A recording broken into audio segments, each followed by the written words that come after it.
vergonhosa a atitude dos líderes do Flamengo, contando o jogador, contando o treinador. Jogaram na fogueira. E ele virou pra mim e falou, vai tomar naquele canto. Eu falei, calma aí, que boquinha podre, hein? Ele falou, vai tomar naquele canto mesmo. Galera, o Flamengo é eliminado da Copa do Brasil nos pênaltis e gera polêmica na imprensa. Diversos comentaristas ficaram revoltados com o pênalti perdido de Wallace Ian. E teve até o Hulk falando do jogador sobre a treta que teve no último jogo. Já se inscreva no canal, vai deixando seu like e bora pro vídeo. Eu tenho que criticar todos os líderes do Flamengo nesse momento. Felipe Luiz, inclusive, os capitães do time, os jogadores experientes, todo mundo sabia que o Wallace Ian perderia o último pênalti. Botaram um garoto que estava sofrendo uma pressão absurda nesse confronto, todos os jogadores do Atlético Mineiro e a mídia tentando falar mal do moleque, e botam esse moleque para bater o último pênalti. É muita irresponsabilidade, é muita falta de liderança, é muita falta de culhão dos jogadores mais experientes e outra, falta de autoridade do treinador. Não poderia deixar o Wallace Ian, com toda a pressão que ele estava carregando nesse confronto, bater o último pênalti. É claro que não fui só eu o único que disse, esse garoto vai perder. É o jogador que tinha mais pressão nesse jogo. Para mim, vergonhosa a atitude dos líderes do Flamengo, contando o jogador, contando o treinador. Jogaram na fogueira, numa pressão absurda, o garoto, que era o jogador do time, que sofria mais pressão nesse jogo. Falta de liderança, falta de maturidade, falta de experiência. Cara, eu não tenho nada contra o Wallace Ian. Como eu falei, eu tentei falar pra ele que ele é um menino com muito talento, né? E só que ele não quis escutar em nenhum momento. Às vezes a gente... a imprensa acaba alfinetando um pouco, né? Que não existe essa briga de um jogador com o outro. Todo mundo defendendo sua camisa ali, o que a gente tenta é aconselhar. Que a primeira discussão que teve dentro do campo foi que eu mandei ele ficar tranquilo. Falei, calma, velho, porque ele tava xingando o Enzo Saraiva e o Coelho. E ele virou pra mim e falou, vai tomar naquele canto. Eu falei, calma aí, que boquinha podre, hein? E ele falou, vai tomar naquele canto mesmo. Eu falei, cara, você é mal educado, né? Mas enfim, é um menino que tem muito talento, né? Talvez por estar num clube muito grande, né, e ter subido muito jovem, às vezes você não tem uma cabeça tão trabalhada, né, e às vezes acaba deixando ser influenciado um pouco. Que ele não perca a cabeça, que ele mantenha um foco, que ele tem muita coisa para caminhar pela frente, para crescer, para ser um grande jogador. Então manter a cabeça boa, porque senão vai acabar pagando o futebol dele isso aí.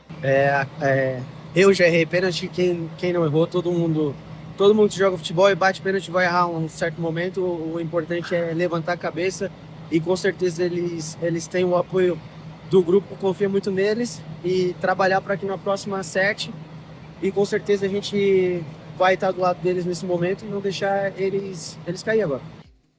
As críticas, elas fazem parte do crescimento dos jovens, do crescimento do atleta profissional, e quanto melhor ele possa lidar com as críticas, ele, Matheus, Lohan, Cleiton, João, todos os jovens, né, Everton Araújo, que passam por críticas, quanto melhor eles lidarem com isso, cada um tem a sua forma e a sua maneira de fazer, quanto melhor eles fizerem isso, maiores como jogadores de futebol eles vão ser.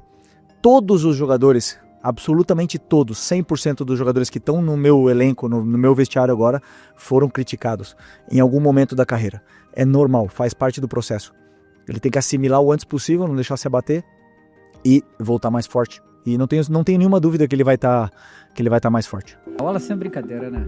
Não tinha que ter colocado ele pra bater, né? Será que não botou o Léo Pereira porque sentiu? Não era botar só o Wallace, ó. Isso aí, tava na cara, pô. Tava na cara, pô. Moleque muito pilhado e muito tal. Pilhado, muito né? pilhado, Mas isolou de um jeito que, assim, fechou o olho e bateu no meio, né? Cara, o problema foi o primeiro jogo, óbvio. O Flamengo jogou bem esse jogo. Foi um baita jogão, na verdade. Dos dois lados. Porra, foi muito legal o jogo. Mas o Flamengo pegou no primeiro jogo. Perder em casa é inadmissível, pô. O Flamengo foi muito mal no primeiro jogo. E aí, obviamente, deu nisso aí. Disputa de pênalti fizesse sempre tensos. Não acho que era uma boa partida do Wallace Ian no segundo tempo. Acho que até ele perde um gol naquele chute do São Paulino. A bola vai na cabeça dele, ele cabeceia para fora. Mas, enfim, não era do garoto bater aquele pênalti. Não era mesmo.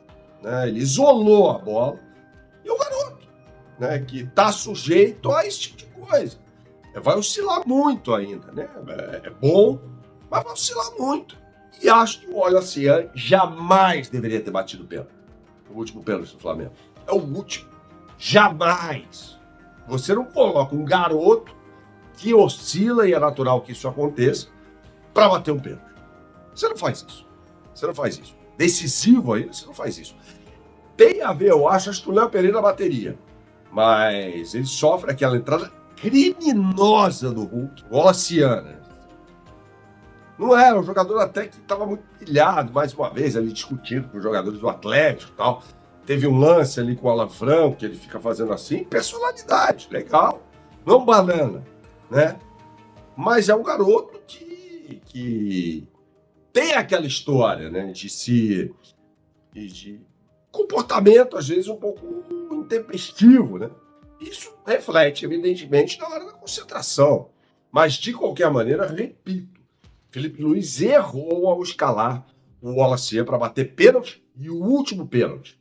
A respeito de escolha de cobradores de pênaltis, que principalmente é levantada só para o treinador que perdeu, e o outro lado pode ter ganhado a disputa perdendo 2 pênaltis, etc., sem ter um desempenho bom, basta ser melhor do que o do time treinado.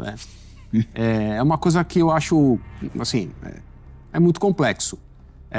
Os treinadores dizem que, e os jogadores falam muito sobre isso também, que o momento é determinante. Como cada jogador está se sentindo ali na hora. E como treinou, né? Como treinou. Mas eu acho que aí uma coisa... São as duas coisas, da né? outra, né? Então o jogador, acho que quem manda, no caso, é o jogador. Assim, eu estou bem para cobrar, eu não estou bem para cobrar. E cada vez mais a gente percebe, conversando com atletas e ex-atletas, que essa conversa ela é muito importante. Então, a escolha é do treinador? A escolha é do treinador, mas ela é determinada pelos jogadores em campo. Sim. Então, acho muito difícil essa tentativa de, olha, tal treinador escolheu errado, mandou o jogador errado bater o pênalti. O que dá para falar é que um jogador jovem como o Wallace talvez não estivesse com a cabeça no lugar para cobrar o penal. Mas se ele foi e bateu... E assim, 3 jogadores perderam o pênalti. O Júnior Alonso, que é capitão da seleção paraguaia. O Samuel Lino, que jogou um tempão no Atlético de Madrid, comandado por Diego Simeone, um cara exigente. E o Wallace. Por que só o do Wallace foi a escolha errada? Cobrem o Samuel Lino, que foi bater, cobrem o Júnior Alonso. Sabe? Aí é contar a história de trás pra frente, né? Se ele bateu o pênalti é por 2 motivos. Porque ele treinou bem e porque ele, naquele momento, se julgava bem pra bater, né?